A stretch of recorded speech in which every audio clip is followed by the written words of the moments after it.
રાજકોટના જસદણના વિંછિયામાં થયેલા પથ્થરમારાનો મામલો સામે આવ્યો છે। પોલીસે અત્યાર સુધીમાં 60 લોકોની ધરપકડ કરી છે। 84 લોકો સામે નામજોગ ફરિયાદ થઈ છે।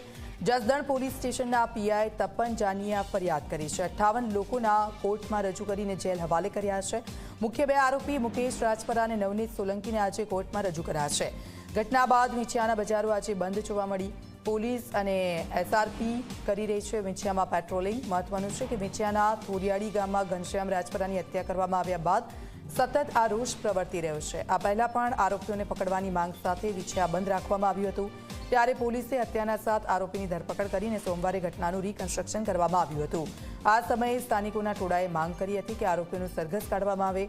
આ મામલે પોલીસે લોકોને સમજાવવાના પ્રયાસો હાથ ધર્યા હતા, ત્યારે લોકોએ પોલીસ પર પથ્થરમારો કર્યો હતો। ટોળાને વિખેરવા માટે પોલીસે 10 જેટલા ટીયર ગેસના સેલ છોડી હળવો લાઠીચાર્જ કર્યો હતો। સાથે પથ્થરમારાની ઘટનામાં 3 પોલીસ કર્મીઓ ઇજાગ્રસ્ત થયા હતા અને 2 જેટલી પોલીસ વાનમાં પથ્થરો વાગતા કાંચ તૂટ્યા હતા। આ ઘટના બાદ પોલીસે હંગામો મચાવનાર લોકોને ડિટેન કર્યા છે। કેટલાક વાહનો ડિટેન કરવામાં આવ્યા છે અને હાલ વિંછિયાની બજારોમાં અચંપાભરી શાંતિ છે।